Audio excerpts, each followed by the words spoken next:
This is Emily from Sex with Emily, and you are watching the Sexy Mr. Media. Enjoy the show.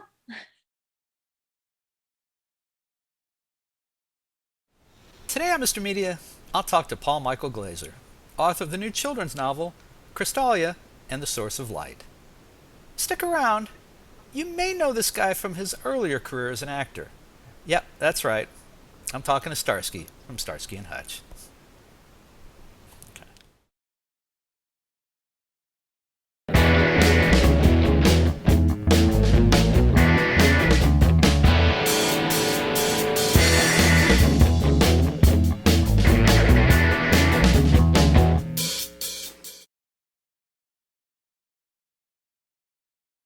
Mr. Media is recorded live before a studio audience of aging tough guys who still won't admit they ever sang along with David Soul in the shower in the new media capital of the world, St. Petersburg, Florida. Paul Michael Glaser's life as a public figure is entering its third act, by my count. First, of course, there was his big break as Perchik in the 1971 film adaptation of Fiddler on the Roof, followed by his years as a star of ABC's long-running series Starsky and Hutch, in which he played Detective Dave Starsky opposite David Soul's Detective Ken Hutch Hutchinson. The show was hugely popular in the 1970s, for those of you who weren't born yet, and when it aired new episodes and reruns, that propelled it into popularity for many years to come. Now, Glaser's second act was unplanned. His wife, Elizabeth Glaser, was tragically struck down by AIDS in 1994. Before dying, she bravely made her illness a public campaign for greater understanding and empathy for AIDS victims, putting a broader face on something many people preferred at the time to see only as something that affected or afflicted the gay community. Now, less well remembered in the years since is that his daughter with Elizabeth passed very young from complications of AIDS, and their son contracted HIV in the womb but survived. Now, Glaser has kept his wife and daughter's spirit alive through his work with the Elizabeth Glaser Pediatric AIDS Foundation. And now he's ready for a completely different turn on the celebrity stage, this time as the author of a children's novel called Chrystallia and the Source of Light. Now, some elements of the fantasy story in Chrystallia may ring true for people who have followed the Glaser story over the years, particularly its story of a mother of two adolescents wasting away before their very eyes. Now, Paul Michael Glaser, or as your byline reads on your book, PM Glaser, welcome to Mr. Media. Thank you, thank you, thank you. That was very interesting to listen to. I hope some of it was true. It was very well thought out, very well said. Thank you. Thank you, thank you. How did you get the idea to start writing juvenile fiction at this point in your life? Um, I was about 12 years ago. I came up with an idea for a story, and I wrote this book as a screenplay, and then I discovered that the technology wasn't there to animate the properties of light. So I decided I was going to write it as a book. I don't know why. I wasn't that good as a screenwriter, and I certainly had never written a book before. So I said, great, I'm going to give it a whack. So I started writing, and it started growing and growing, and it took me this long to write it. I think that in the process of writing it and realizing that this was a really good vehicle with which I could share what I had learned in this journey of my life, in the last 30 years, the last 20 years. And I'd been looking for that kind of a vehicle for a long time. I always had people asking me, well, why don't you write about your life? Why don't you write about your life? I said, well, I would if I could remember it. But I started to, I started to think along those lines. And the more I wrote, the more I realized that, when I was a kid, my mother used to read to me all the time. And bless her heart, she read to me, Uncle Remus and all kinds of things. And I really got in touch with what it was like to have a book read to the child in me. And so I decided to write to the child in all of us, uh, because I didn't want it just to be for kids.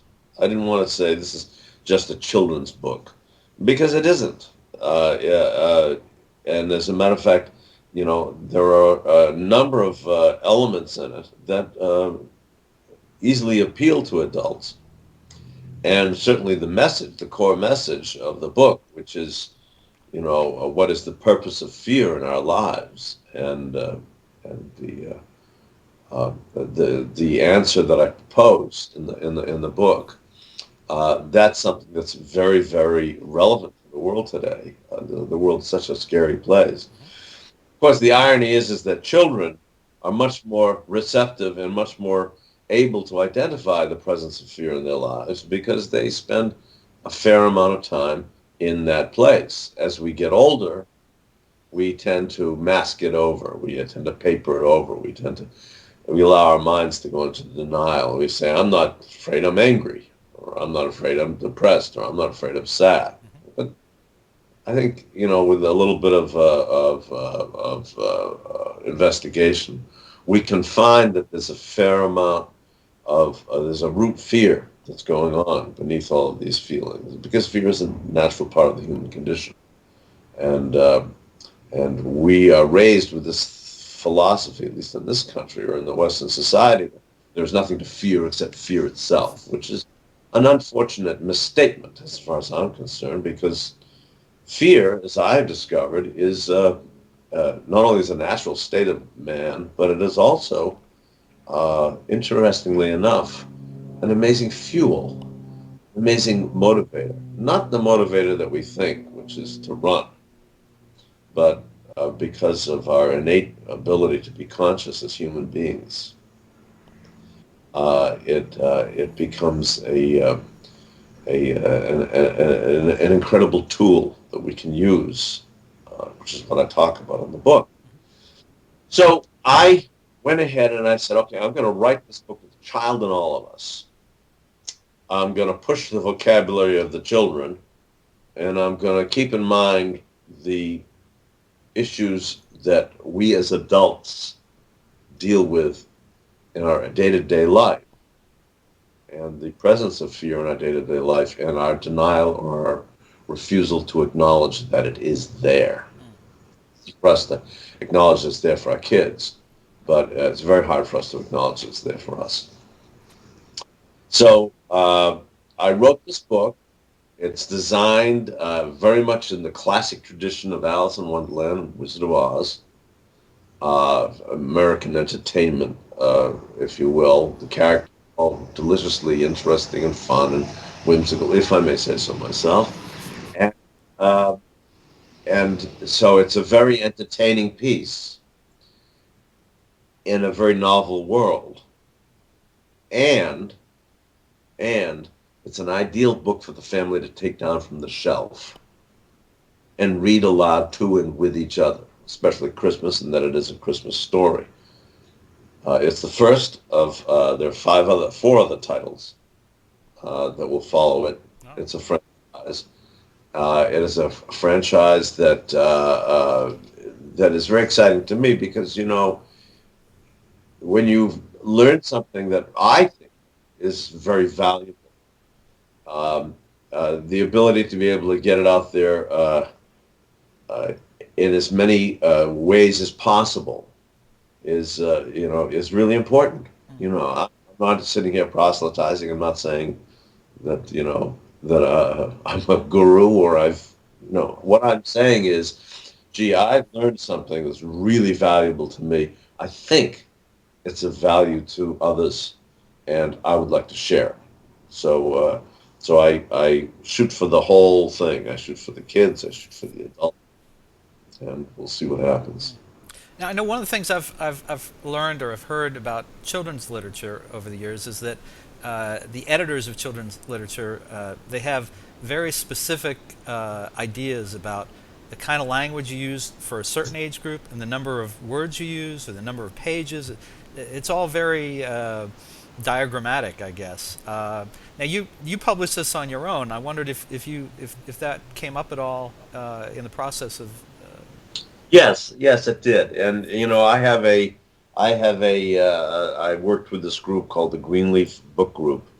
They distribute out of Texas. They're one of the largest distributors of independently published books, and uh, it was an interesting experience because I was all set. I signed the check to have it book printed in China. Because we printed an 11 by 14, a larger version. I'm amazed that I don't have the book right in front of me to show you. That is unbelievably okay. So that's short-sighted of yours truly. But this is the first time I've done a Skype entertainment. I'll probably run around the corner and grab one in about 2 seconds. We'll take a break and let you do that in a minute. Sure. Okay. So anyway, so what were we talking about? The pigeonholing of the yeah. So Greenleaf said they read it and they said we'd like to distribute this for you, and which was a compliment and terrific. I said fine. They said we have this is our appraisal of the book, and they sent me an analysis, and I looked at it, and they made about 4 or 5 editorial notes, conceptual and structural editorial notes, and they said, you don't have to do these notes, but we think it would help the book. So I said, okay. And I'd already proofed it and edited it, polished it. It's a long process. I know. Looked at the notes and I went, you know something? In all honesty, every single one of these notes are things that I either tried to soft pedal or I swept under the carpet or my editors would fall in love with the book and so I could talk them out of anything. Or almost anything, and myself that I had really not paid attention to these notes as well as I should, and so I said, yeah, I'll do it, and I tore the book open and I re-edited it again, and it was better. It is better. Now they had their idea of how many pages it should be, based on their research and based on the industry and all of that. I think the thing that's important to remember is that these are all guidelines. They're not rules. And you want to work with people that understand that so that you can discover together what the parameters are. You can discover together. You can say, well, let's push it a little bit here. Because I chose vocabulary many times. My primary editor is a 2-time recipient of the National Endowment of Teachers Award. She's an extraordinary person and a talent, and she was beside herself with the potential of this as being a teaching tool. And many's the time we had a conversation. We said, "Well, is this word too much for a kid of such and such an age?" Well, it's on the border, but you know something? It'll educate. And so I stretched them, and I stretched them there. And then another issue came up because all of the characters in this book, in this world that I've created, they all speak with different accents: French, German, Italian, and so I, being an actor, I phoneticized them. Look, I was going to ask you. Okay. Yeah. So that when you read it, all of a sudden you're speaking with the French accent, or it's a German accent. He's speaking with these different accents, and that's kind of fun. And initially, I was a little too thick with the phonetics. I was really a little carried away. So I had to thin it down and water it down and make it more comfortable. And there are still times when people go, well, I got used to it, but it was... The interesting thing is we always want to be stretched. Do want that within a comfortable margin, but we want to be stretched. And so that gave me the license to be able to play with my descriptive abilities and my whatever abilities I have as a writer, apparently, to really really explore and push these things. So a long-winded answer to your very short question is, so much of the world, as in everything in life, operates on a need to define and control and say this is what this must be. our challenge. And so all rules, I feel, should be looked at as opportunities to identify potential parameters, but certainly not written in stone. So I'm glad you mentioned about so many of the characters having these very different accents, and that they're different gems and crystals and what have you. Did you have in mind anyone in particular as you did certain of the characters with their accents? Were you thinking of anyone in particular? It's interesting. As best as I can remember, memory is the variable here.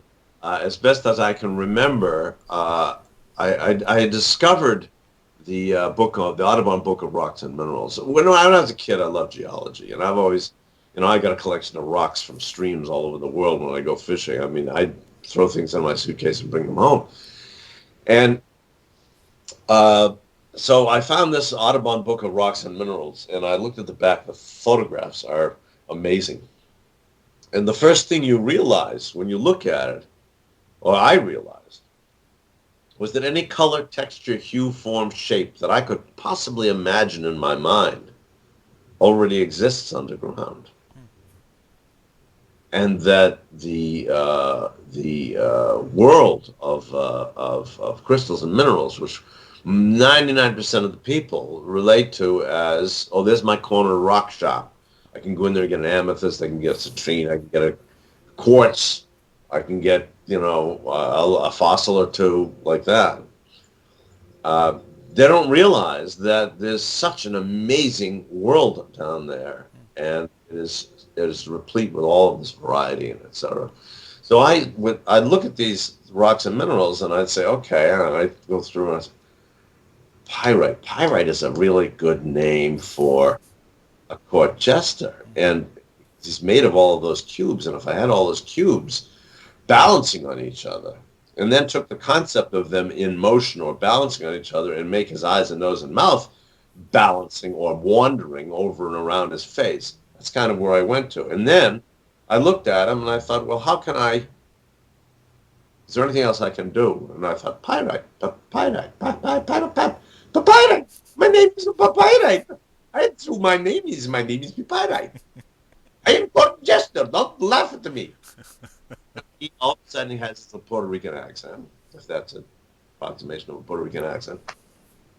And then King Beryl, the blue, the rare, the true, who's the king, and and he's an ex-warrior, and he's very rigid, and he's all about rules. So I said, well, rules, a German, das. Everything has rules. Ruled in and ruled out, ruled up, down, ruled in and ruled out. So he became, then one of his sons is the Orange Prince, and the Orange Prince is a very, very introspective and very much part of the world of vanity, narcissism. And I thought it would be really interesting if he, I'm Orange Prince. I like to think. I like to think a lot, and I like to be polished.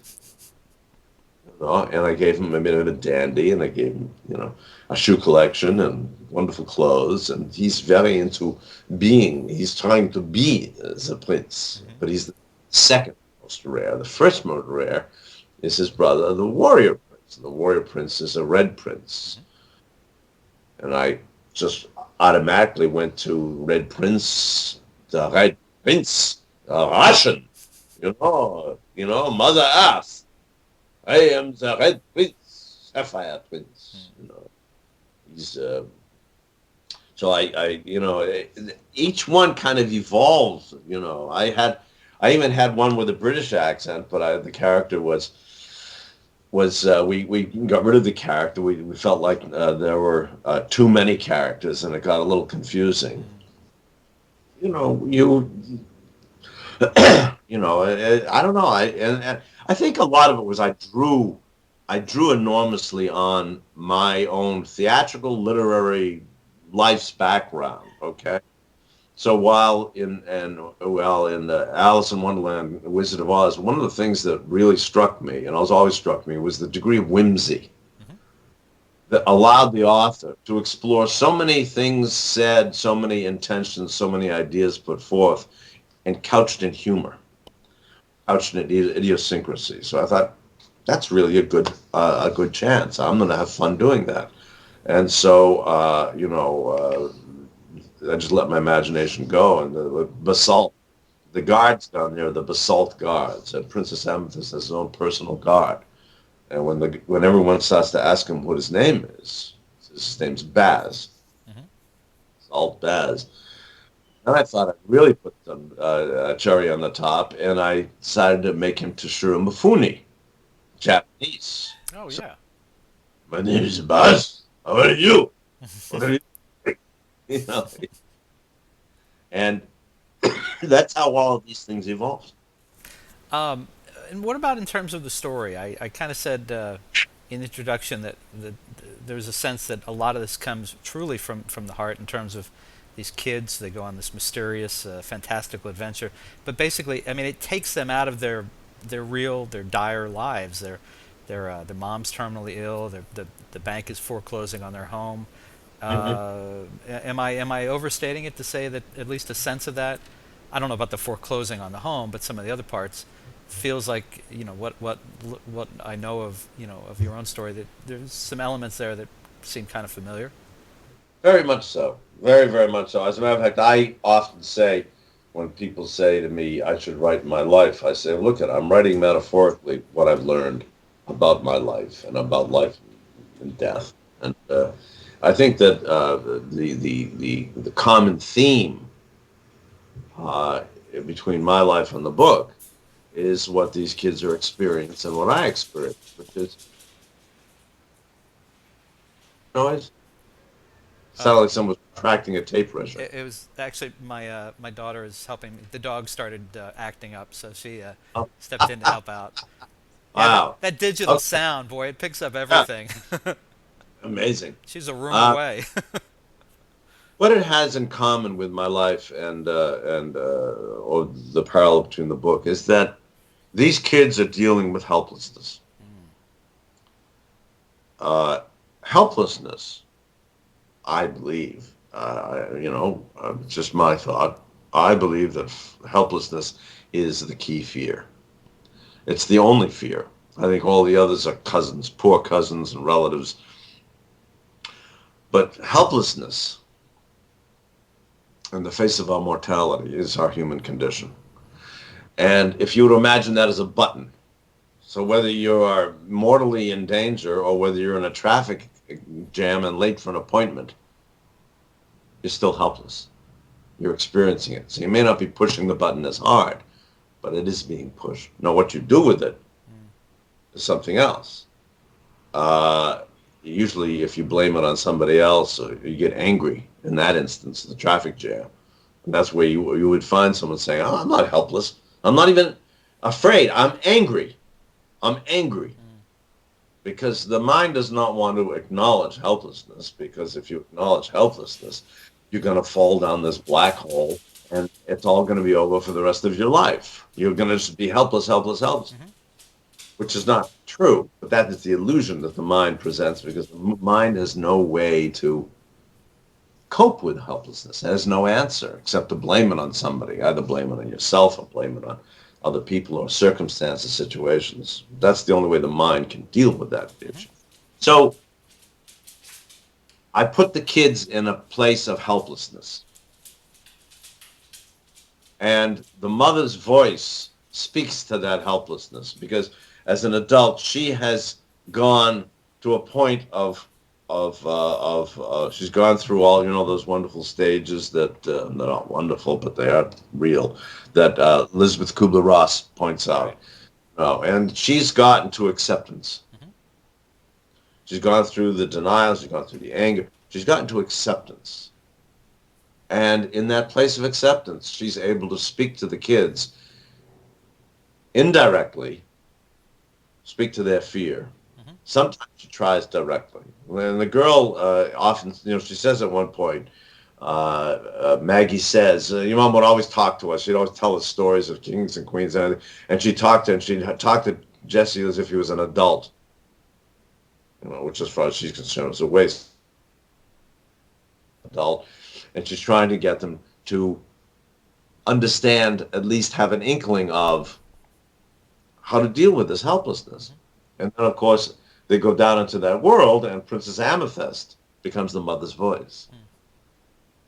And all these people in that world where light is failing, the light is failing. They're all helpless. And they're either denying that the light is failing, or they're blaming it on something, or they're questioning their own level of faith and belief. Maybe they're at fault. And all of them, from the Holy Clear, which is basically the keeper of memory, and he's the spiritual father or leader of the world down there. Everyone has their own way of dealing with this. And I thought that's really interesting. And so that became the kind of handle for, who's the bad guy here? The real bad guy. What's the monster? And the monster is the helplessness. And how the kids learn to deal with that or relate to it and what they experience. And Jesse's experience at the guidance of his mother, and Maggie's experience at the guidance of Jesse, because he shares with her what he's learned, give them a physical experience, an actual tactile experience that allows them to understand where faith comes from, allows them to understand what it feels like to feel yourself one with everything. And when you feel that, you are not helpless. You understand that you have a choice. You have an ability as a human being to come from your conscious place, your aware place, see that you're afraid, and choose not to condemn yourself or to blame yourself or blame anybody else, but choose to acknowledge it and acknowledge what a courageous act it is to be human. What a courageous act to carry on in the face of your mortality, which you have no control over. And from that place of compassion, you can find compassion for others. The purpose of fear in our lives becomes our opportunity to remember our aware or our conscious self. And from that place, choose love. And it's not a helpless place at all. It is a divine place. And it is a place that, it is a tool that when I learned it, and I've been practicing it for a long time, it's not something you do overnight. You forget it constantly. You always forget. You get in the middle of your soup and you go, oh, why me? And all this is awful. And you're convinced that it's all over and you're done for and whatever. It takes a while to remember, oh, that's right. Thank you. Thank you for this opportunity to remind me that I have this conscious place as a human being. This place. There is something I can do. I can choose to have compassion for myself and for others. I can choose love. That became for me, because that's the lesson that I've learned in dealing with my wife's passing, my daughter's passing, my son's ongoing vulnerability to the HIV virus. And it's how I learned or was taught to move through my terrible helplessness and move on. Now, Paul, listening to you, I mean, you sound today like someone who's pulled this all together. You've had a lot of time to reflect. You've thought this all out. 20 years ago, when you were in the midst of all this terrible stuff that you went through, maybe a little more than 20 years, were you this collected about it? Were you this? Were you just, you were like the rest of us, dealing with it on the spot, where the walls are coming down? Absolutely. I was petrified. I was angry at myself. I was angry at the world. I had a lot of rage, and I'm picking my nose on camera. The interesting thing is that the rage that I had I came to realize had a language that dated back to my childhood. Because for various and sundry reasons, my own mother, who I loved dearly and was an extraordinary woman, was very conflicted and had a lot of issues that she had to deal with. And she was very angry. And I felt that as a child. And I always tried to help it. I always tried to change it. I always tried to find my way into it and say, is this okay? Is this enough? Is this? So I was dealing with helplessness from very early on. And then I started to realize, wait a minute, we're all dealing with helplessness on one level or another. We all deal with this. But it took a long, long time and a lot of work for me to get to where I am now. And to be perfectly honest with you and candid, I am extremely surprised by it, by what I've learned and by what I've been able to articulate and what I'm able to share. And for the first time in my life, I have something that truly comes out of me. It's not original. It's not like I thought of this myself. Mm-hmm. I am a vehicle. I'm a conduit to sharing this. What I think is really pertinent and valuable information with the rest of humankind. I'm not the first, and I won't be the last, please God. But there is something here that resonates deeply with me. And yeah, in the beginning, I was like all of us, and I still have moments. I haven't transcended my humanity. I can get as pissed off and as scared as the next guy, lady. I can get as depressed and lost. The interesting thing is that as I work at this more and I get older, I remember in shorter period of time. That's what I was saying before about being in the soup. When I'm in that place, I can remember faster. It's less time for me to go, oh, that's right. Thank you. Thanks for this opportunity. Mm-hmm. In the beginning, I was very scared and would not even acknowledge how scared I was. I was angry because I was being asked to acknowledge it. Mm-hmm. And so the way I'd fight against my fear was to blow up. I'd just yell. I'd get into arguments with, whomever I was trying to take me kicking and screaming to drink from the well. Let me change gears a little bit on you, and I want to ask you about the actual writing itself. But before I do that, this may seem like I'm going off topic. I'm hoping I'm making a connection here. But right before we went on, I mentioned to you that I had actually forgotten that you had been in Fiddler on the Roof way back when, playing Perchik.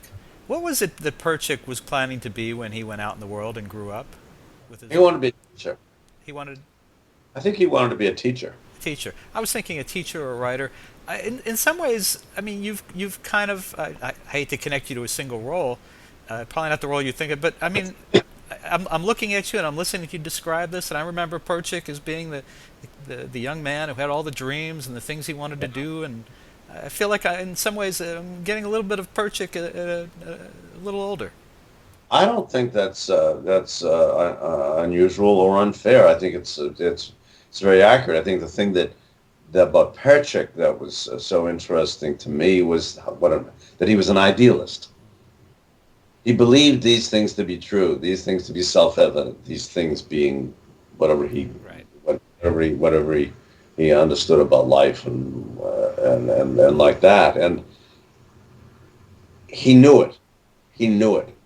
And I think ever since I was young, I've always known there's something more. There's an answer.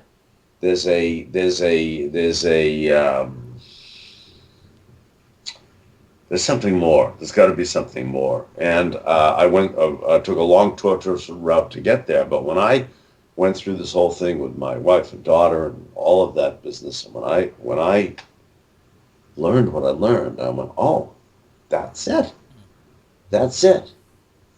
And so all conflict and the struggle that I've gone through in my life, it's still there because I'm conditioned. I know it. And Perchik is he's an idealist in every he's a man who's willing to put his life on the line for something he believes because his conviction is so deep and is so strong. And the thing that we like about Perchik, I believe, is that idealism. Mm-hmm. That idealism that and Huddle falls in love with him for it, etc. So I think that's an interesting point, and I think it's a valid point.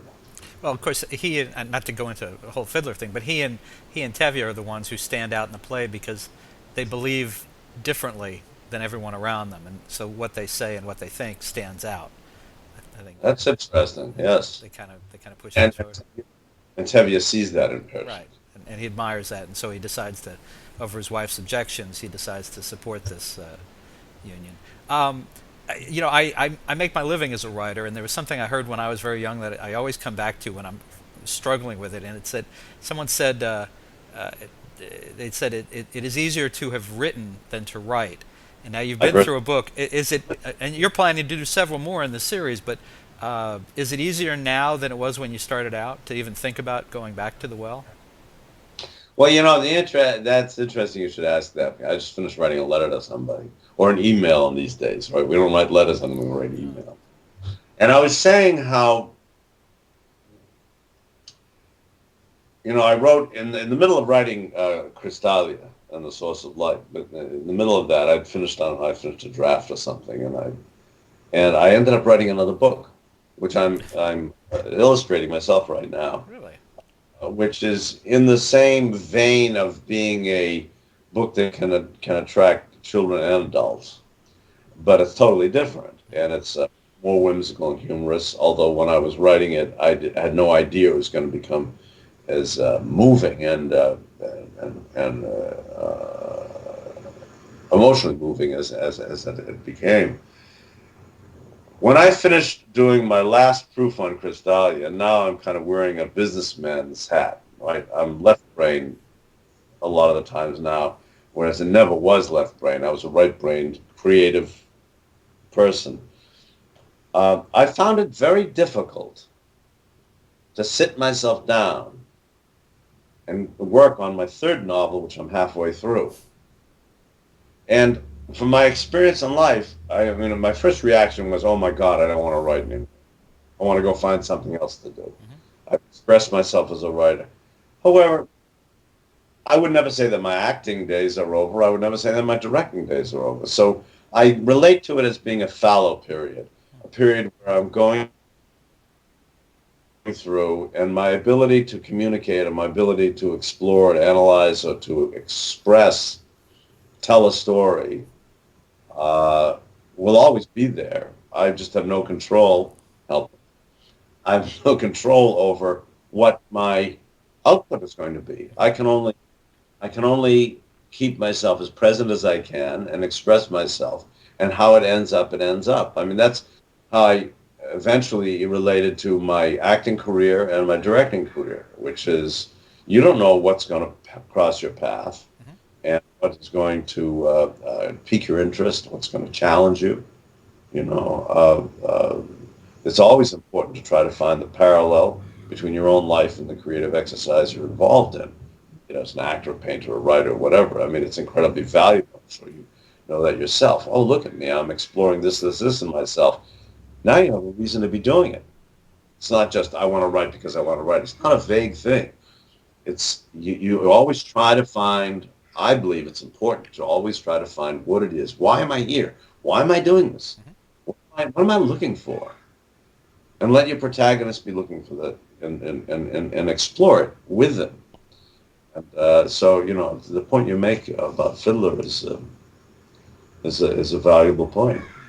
And so I have to ask you, mechanically, how did you actually do your writing? You're comfortable enough that you're sitting with me on Skype video, so I'm guessing you probably used a computer, but maybe not. Well, I did, but I do a lot of a longhand and a legal pad. And a lot of times what I'll do is I'll just start writing. As when I go dry, when I don't know what I want to write or how to write, I will write about that because that's what is. And I learned that from somebody. I learned it in acting, and I learned it in writing. If I am sitting here and I don't know where to go, I will write. My character will not know where to go, and I'll write my reality. And before I know it, I'm back on track. And I not only back on track, but I've discovered something new. I've discovered another layer. But I will write. And the other thing I'll do is I'll let characters talk to me. Because one of the gifts I have, having been an actor, is I'm fairly good with dialogue. So I can express what the character's dealing with or trying not to deal with through the dialogue. And so a lot of times I can have the characters, I can talk to them, and I'll do it in longhand. And two interesting things about that was that years ago, when Elizabeth was dying and trying to work her way through the whole, got turned on to a palm reader, a palmist, and who did handwriting analysis and all of that business, and everyone swore by her. And I'm of the belief that anything the human being, the human mind can think of, imagine, has existed, will exist, or does exist, depending on what plane of existence you want to identify. And so I said, sure, I'll say yes. I'll go along with everything. So we went to her, and she asked me to write something down. I wrote it down. She looked at my writing, and she said, it would be really interesting if you would try to write without crossing any letters except the T and the X. And I thought, well, all right, I'll try it. And what happened was I had to write slower. I never had good handwriting. And I had to write slower. And I realized immediately that my need to write fast, to scribble, came from my fear that I was going to forget. And I had to get it down quickly. And that when I forced myself to write slower, which I had to do in order not to cross any lines, except X's, it forced me to be A, very present, and B, to realize that many of the things I was concerned about writing, I didn't need to be written about. I didn't have to talk about it. I could, if I stayed with what was and not try to control what it was going to be, express what was at the moment, I could, experience a truth, and with myself, and I could stay true to what I was trying to express. I may not have any control over it. That's fine. But what was necessary got written, and what wasn't necessary, or proved not to be necessary, was forgotten. The second lesson I learned, of course, now I've forgotten what the second lesson was. I love it. Don't you love your memory? You get this. It's like this very pretty girl who you meet, and she sometimes shows up and sometimes doesn't.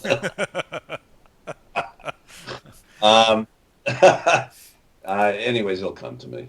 It'll come to me. But technically, that's so. I started writing in longhand more and more, trying to slow myself down and like that. Oh, I know what the other thing. I think the other thing was, I hired this very talented illustrator. He did all the illustrations to the books. His name's Dave Zabowski.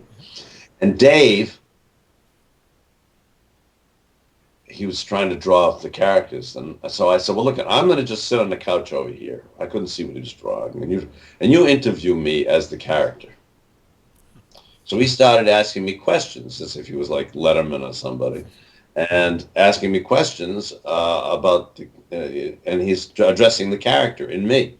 and I was answering him, and he was drawing them. So I got a chance to use my acting ability and my imagination to be able to give the character some voices and give them more life. As you did earlier when you introduced us to the characters.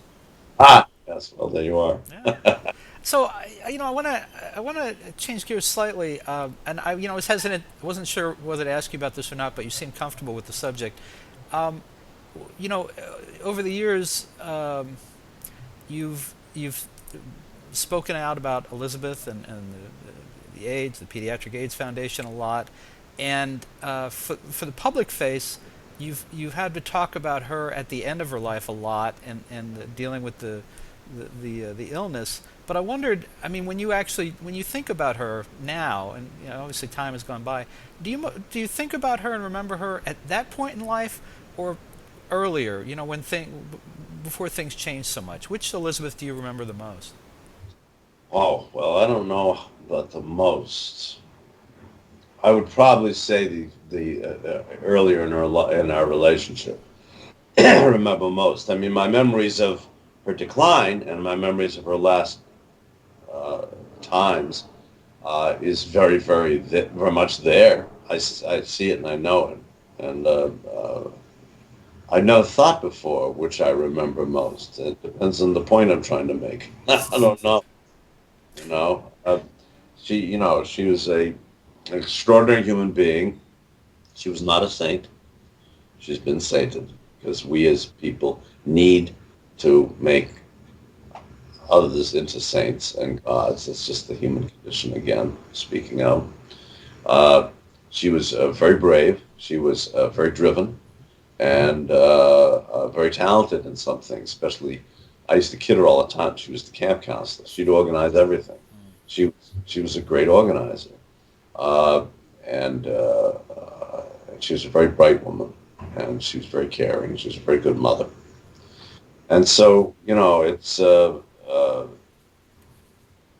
it's interesting that it almost becomes incumbent upon me when I think of her is to remember that this was a human being and lives as a human being inside me, inside her son, her brother, whoever else knew her. And as human beings, we are perfect, but we're imperfect. Or we're perfect in our imperfection, if you will. And we all have to find our way, muddled way through this journey we call life. And, the thing to remember is that she ended up having to do this, find this way through this journey as the wife of a celebrity. Right. She had to do it as a public image, a public figure. And as a public figure, she found the way, and she should be credited 1,000% for this. She found the way to use that visibility to motivate other people, to get people off the dime, to get people at the Congress, the White House, America, corporate America, everyone to respond, and did it with a lot of integrity, and I think that has to be factored in, that because when we make people saints, when we make people gods, which is the whole celebrity thing we have in our culture.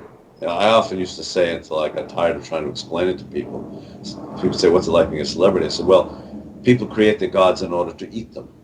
Right. Put them up on a pedestal so you can slowly chip away at it. Chip away, whether it's, can I have your autograph, or can I have a picture of you, or can I be in a picture of you, or can I have a piece of your clothing? Can I have that communion wafer? Does that happen? The body of Christ. Yeah. Oh, but people go to church, and part of the whole service Right. is taking communion and having the wafer. And right? Isn't that the same thing? Yeah. That's the same need to feel like you're in me and I'm in you, and we're all one. So if I make you a god, someone who has been able to deal with the fear and the challenge of dying and mortality and everything like that, and if I say, my God, look at this wonderful person, and now I can have a piece of you, and I can eat it, touch it, then I can feel like I'm capable of doing that as well. So we take people, we stick them up on a pedestal, and that's not bad, it's not good, it's just a reality of how we function as human beings. We are all of us, at some level or another, scared that we can't do it ourselves, that we're alone. And we seek ways to feel our community with fellow men. We seek ways to feel that we're all together. Ironically or paradoxically, we oftentimes seek ways which define ourselves as different from other human beings, as special, as being not like everybody else, in a almost infantile belief that if we do that, then we can identify or support that part of us that we want to believe can transcend our fear, can do like the saint does, do like the God in us does. Um, you've been through, I mean, we've all, I mean, I've been married almost 25 years. We've all been through things. We've been married with someone for a long time where that person becomes ill, you become ill. The difference in your situation is that your wife became ill in a very public way, and Right. you lived this out for many years. And what I wondered is, I don't want this to sound cruel, but I have to admit I was curious. After so many years of uh, being the face of the Elizabeth Glaser Pediatric AIDS Foundation and speaking on behalf of it and keeping Elizabeth's memory alive, your daughter's memory alive, has there been a day or days where you've just said, I put so much time and energy into this, I'd now like to walk away. I did what I could do. I want to be somebody else for a while. I don't want to have to keep this as part of my life day to day? Absolutely. As a matter of fact, I stepped down after, I don't know, if it was 6 or 7 years on the board. The foundation, I stepped down, became honorary chair. The foundation has gone through a lot of changes since then, and I'm very proud of what we were able to do while I was there. But I made that decision. I totally made that decision. I said, you know something, I have to go on with my life. I will support whatever's going on there, and I will speak to it. And people want me to speak to it, I'll speak to it, and I'll let them know my 2 cents. And when the foundation is struggling with something and they want to hear my opinion, I'll let them know. And sometimes I'll let them know when they don't want to know. But I did make that decision.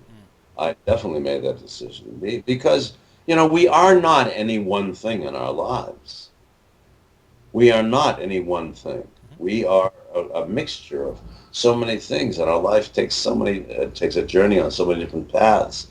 And if we're willing to accept that, then we don't become prisoners of our own identification, our own narcissism, our own need to say, this is who or what I am. Uh, I don't know who or what I am. I only know what I feel right now, and I only know what I see my mind struggle with in the past and try futilely to control in the future. I don't. I think it's very important that we have to understand the fluid nature of our existence, because when we start to define who and what we are, we limit ourselves. And we limit our ability to be open to whatever is coming down the pike that's going to make us, make us fuller and richer. Well, and this will be probably the worst segue in the history of segues, but talking about different chapters in life, we've kind of gone backwards from the way I introduced it. I introduced when we started talking about the acting and Starsky, and then Elizabeth, and then the book, and then in conversation we've gone from the book to Elizabeth, and now I have to bring it all the way around to back to acting and Starsky. I wondered, and it's sort of the same question, I guess, strangely, if after the show, the series ran, I think, 75 to 79. Did you go through the same kind of love-hate relationship that even I was thinking, I guess the best example was Leonard Nimoy as Spock in Star Trek, where up and down over the years. Sometimes I'm not Spock. Yes, I am Spock. I'm this guy. Leave me alone. Don't talk to me about that stupid thing anymore. Or Oh, you have to. Yes, you have to. You have to have all of those feelings. You know, the interesting thing about film is that it memorializes something.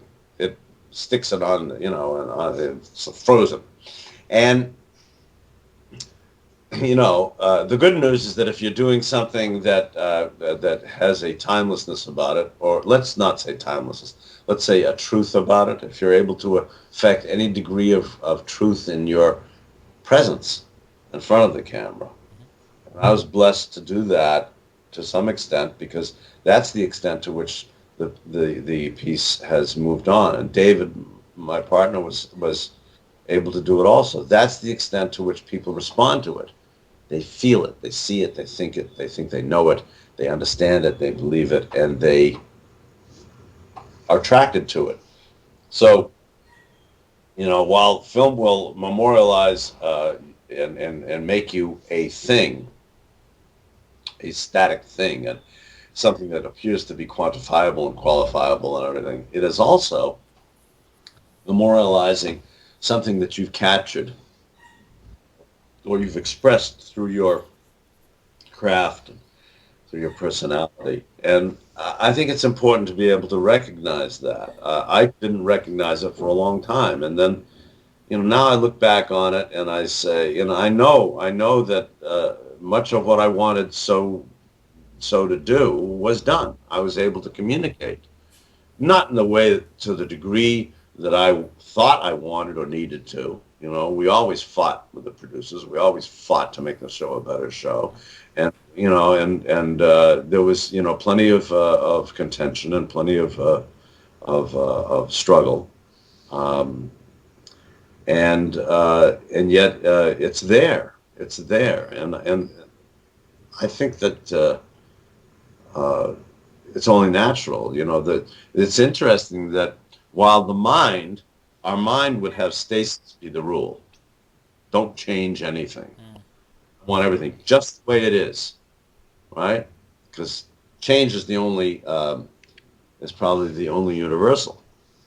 Everything always changes. That's the thing we know from the get-go. We may not want to acknowledge it every minute, but change is the constant. So,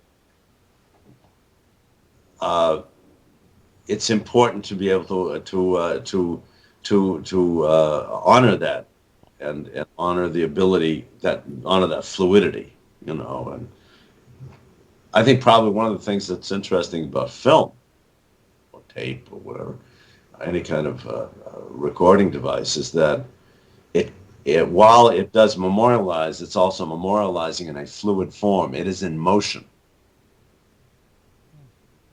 And two of the things get captured there is, number one, the illusion of reality. You look real to me right now, right? So the illusion of reality, which you can mess with, and you can push and pull and squeeze, and you can do all the wonderful things that technology and film has learned to do. I keep forgetting my thoughts. It's really bizarre. It captures that, the illusion. But it also captures that fluid experience of being alive. And when that connects, then we call it being present, the here and now. And we connect to it as an audience, as a viewer. We look at the eyes, we say, we don't even say it out loud. We might say out loud, I don't know, I just like that person, or I just feel it. I feel kinship with that person, or I feel something. And what we're feeling is their humanity. And film as a medium has captured that. So, that's the good news. Okay. Now, the part of humanity that would say, okay, now I want to describe it, pigeonhole it, and put it up on a pedestal, and memorialize it, and hold it, and have a piece of it, that part of humanity will then say, you are this kind of a person, you are that kind of a person, you are Starsky, you are this, that, or you are Leonard Nimoy and you are in Star Trek. And because we all want to be able to to be able to measure and control and define what it is that we see and we experience. And so, we don't realize that when we're doing it, we're bringing our reality to it, which is why someone will come up to you as a celebrity on the middle of nowhere and they say, "Oh my God, it's so great," and they immediately assume that you know them as well as they know you in a basic way because they've spent so much time with you. Mm-hmm.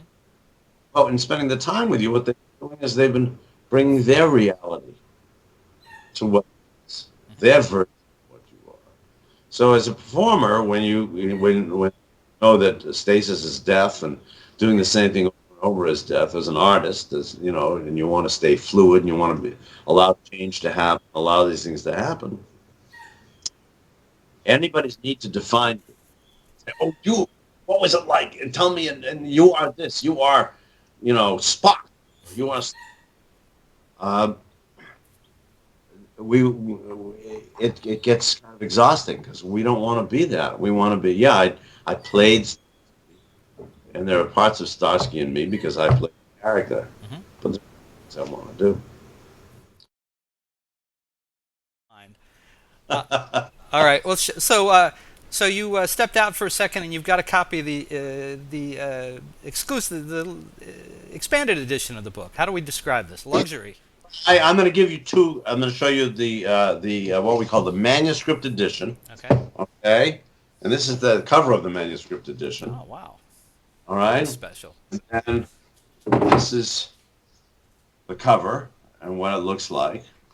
And this is a pretty amazing piece of work, I must say, because the people who helped me put this together and dreamt of this, and so we used a 4-color printing process in China. And I gotta watch the screen. Wow. And so that the pages look like parchment, and then instead of trying to turn it, I will, and then it has these illustrations that are really. Wow. It gives it kind of like a Middle Earth, Lord of the Rings, Hobbit kind of feel. Well, it certainly, hopefully, elevates it. We did black and white illustrations. The inside of those, I'll show you in a minute, of the book, is the crystal courtroom. Wow. Oh, look at that. But we did these. We wanted to kind of tone the classic element. Mm-hmm. I remember when I was kids and I'd read these books. They would. I'm just looking to see if there's something else too. We have a whole bunch of illustrations in here. Well, and I'll show the- people while you're doing that. I'll show them this. Oh, I was going to pull that out. That's right. Yeah, this is the. I hope I'm turning the right way. The I can't you're see doing the screen, fine. but You're doing fine. yeah, this is the inside of the book jacket has all Right. these color illustrations that help. If for people who think to even look and see the note that you should look, you can get a real sense that way of the characters. Right. It was an ingenious idea that Bill Wallen, who's the brains behind the launch, came up with that idea, and that's the inside cover of this book here. Mm-hmm. This here fella, and the idea was, well, we wanted to tone the black and white classic nature of illustrations going way back when you had leather-bound books. I mean, if I could have afforded it, I would have made this a leather-bound book. A little costly. Little costly. We're eventually we're going to take this book here, combine these two, and we're going to make this into a coffee table version. So it'll kind of look like something that came out of the Dead Sea Scrolls. Something that's like some archaeological artifact. And we've talked of everything about making a box, a light box. So when you open the box up, the book sits in the box with light coming up from around the edges, and then you take the box out, you have a duplicate of all the illustrations, backlit, colored illustrations. Because I think one of the things that people aren't aware of, when you look at photographs on your computer screen, they're all backlit. and the colors look beautiful. One of the big challenges was, well, how do you get the color that, when you go to the Museum of Natural History and you see the minerals and crystals and the kids look at them and you see the kids light up and the child in you lights up, what you're lighting up about is you're lighting up about the way the light interacts with material, with the crystals, and how it moves through them and refracts. So if you backlit a bunch of photographs, you'd get more of a sense of that life. And it's one of the reasons why I wanted to make as a story point that light comes from within all of these people. And then how it comes from within is something that is, they went down to this world with a flashlight and they turned the flashlight on, and it's a question of whether it's the flashlight that created light down there where there is no light and all of a sudden there's light, or whether it's something else. And that, of course, is, well, what's the source of light? And it's cool. Yeah, it's very cool. It's very cool. Yeah. All right, so I'm gonna switch to that. I'm gonna come back. I want to ask you just a couple of Starsky and Hutch things, and I'll let you out of here. But I have a friend, a very good friend, Sean Wood. Heard that I was going to talk to you. Like I grew up with the show. Had a couple of questions, so I want to throw them out at you. Simple questions. The simplest being, he wanted to know what kind of shoes you wore as Starsky, because he and his buddy had a pair of them, and they both wore them to nothing. They were Adidas. They were Adidas running shoes. Adidas at the time was just growing, and they came to us with a collection. They had a fold-out. I remember nowadays it'd be a book. They had a fold-out with about, 25, 30 different styles. And so I chose the one I liked the most. I wanted a running shoe. I wanted something I could run in. Unfortunately, it had no support, so I ended up paying for that, but that's what that was. And then Sean's other question was he was aware of the directing work you've done, the TV episodes. I know you did some Miami Vice, and more recently Robbery Homicide Investigation, I think was the show. Michael Mann's show again. Yeah, I've directed a bunch of episodic. I started out doing Starsky and Hutch, and then when the show was over, I decided I want to become a director, and so I started directing some episodic. Michael Mann, who had worked on Starsky and Hutch, he produced Miami Vice and asked me if I wanted to direct some of those episodes. I said, sure, why not? And I directed for him, and then he had a feature film come up that he needed a director for, and he asked me if I wanted to direct it. And that started my feature career. And then after my feature career kind of went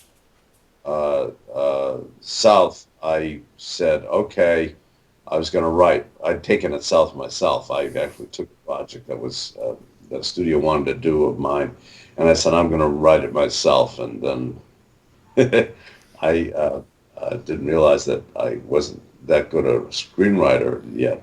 I didn't have any sense of structure. And so, after some years of being away from the camera, some of my team suggested, they said, well, why don't you go throw your head back in the ring and direct some more episodic? So I started directing episodic again. And I did that up till about 2 years ago.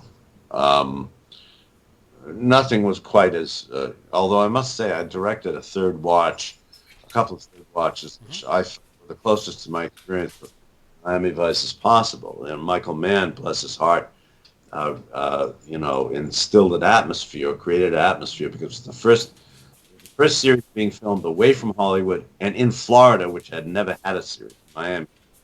So they were very accommodating.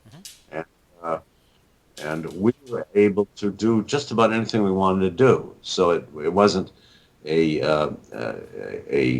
severely controlled environment, which the television today and the writer-producers and the lawyers, they've gotten everything down so that they do everything in triplicate and get permission to say yes or no or change a word or whatever it is. So I didn't fit really well into that world. Uh, and so, unfortunately, the reality of doing a episode, you're more of a cop than you are a director. But it was enjoyable. I mean, it's all enjoyable. It's all a good experience. All right. And the last question. There was a couple years ago, Starsky and Hutch came back. We had the movie with Ben Stiller playing you and Owen Wilson playing Mm-hmm. David.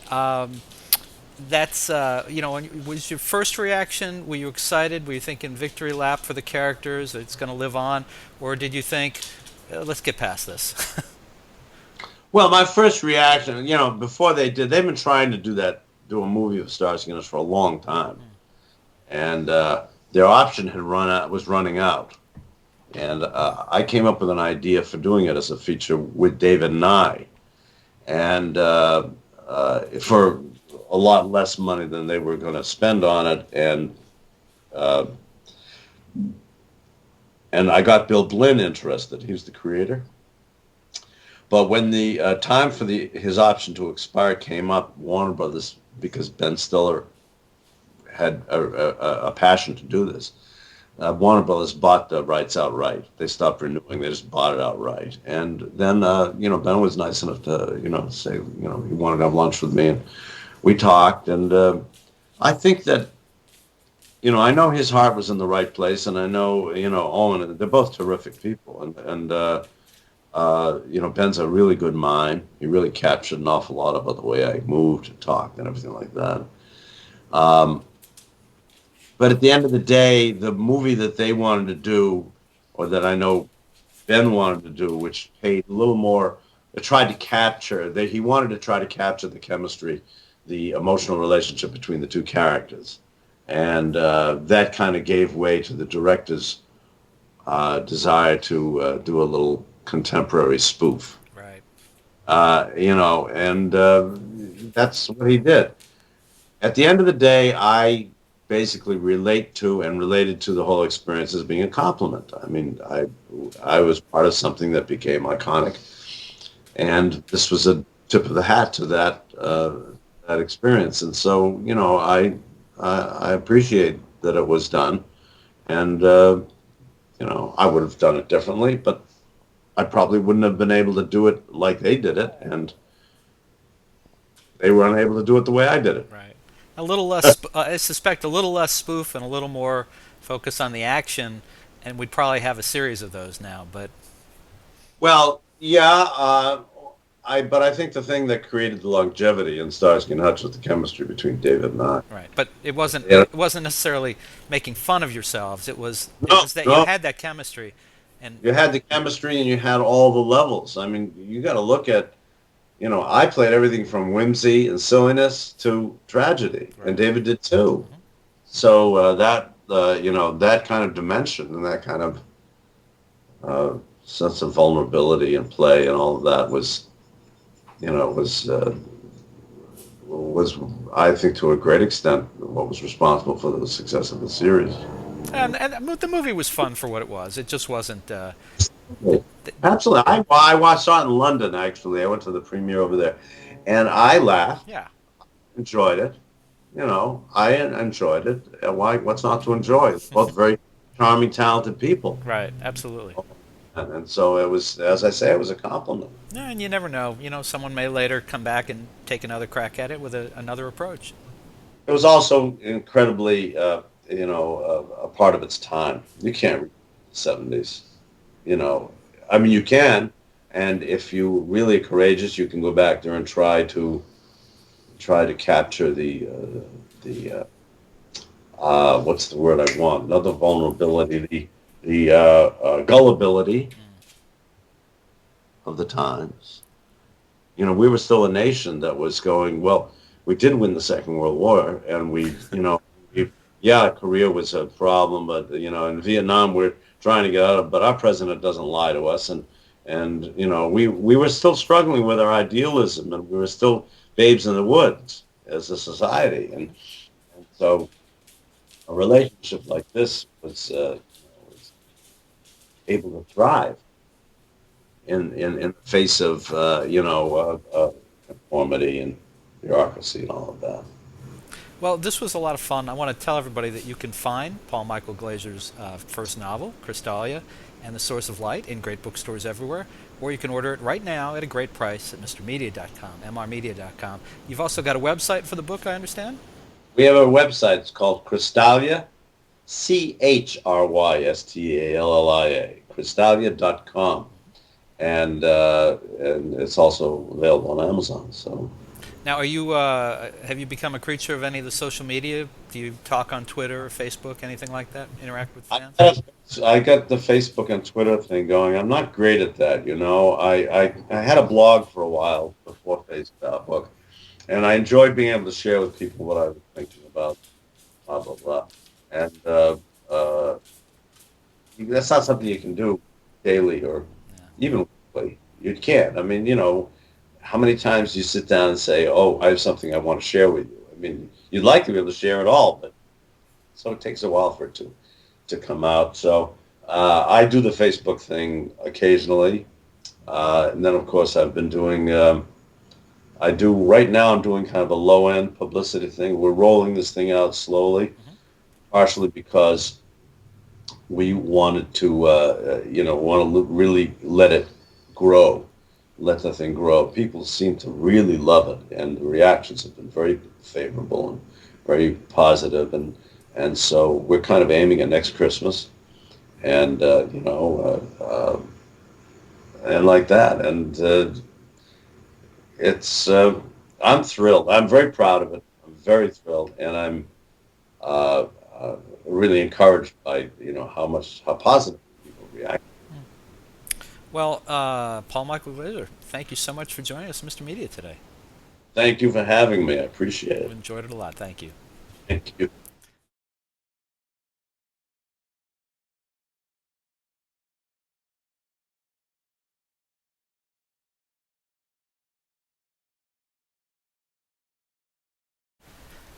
For more original interviews, surf over to our main website, mrmedia.com, mrmedia.com. If you've enjoyed today's show, subscribe for free to Mr. Media via email, RSS, or iTunes, and you'll never miss a show. Another good idea? Download our new free Mr. Media mobile app in the Android market. You can also listen with a piece of string and a tin can in many parts of the internet. Show your support of Mr. Media by supporting our sponsors, including Audible. To download your free audiobook today, go to audibletrial.com/radio. Again, that's audibletrial.com/radio for your free audiobook. We're also supported by the partyauthority.us. Call DJ Ira for all your party entertainment needs nationwide at 1-800-DIAL-DJs, or visit their website, thepartyauthority.us. If you've got an idea for a guest, a comment on today's show, or would like to advertise on Mr. Media Radio, email me directly at bob@mrmedia.com, mrmedia.com. You can also call our 24-hour listener line at 1-727-498-4711. Some messages may be used in an upcoming show. And unless you live next door to Mr. Media, there may be a toll charge. You can also follow Mr. Media on Facebook, Twitter, or our new YouTube and Vimeo video channels. Thanks so much for joining us today. I always appreciate you sharing a piece of your day with Mr. Media. Thanks for listening. Thanks for watching.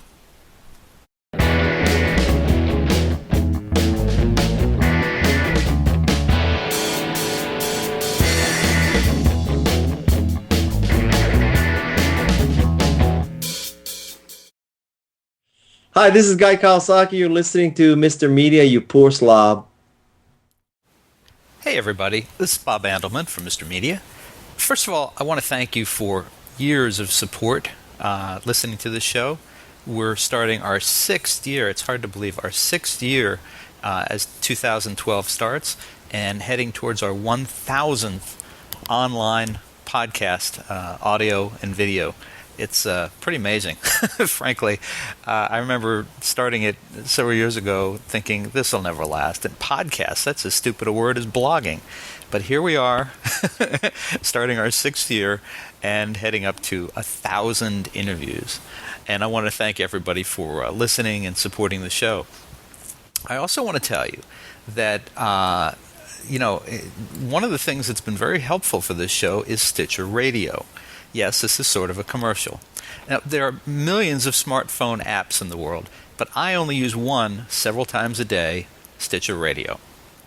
I build my own radio station to listen to broadcast and online shows when I want and in the order I want. CNN News Update, Onion Radio News, WTF with Mark Maron, MSNBC's Morning Joe, Studio 60, the TechCrunch headlines, and of course, Mr. Media. It's free. It works on iPhone, Android, BlackBerry, Palm Pre, and much more. And you can get it for free for yourself. Try it out. I guarantee you're going to love it. Stitcher.com/MRmedia. That's Stitcher.com/Mr. Media.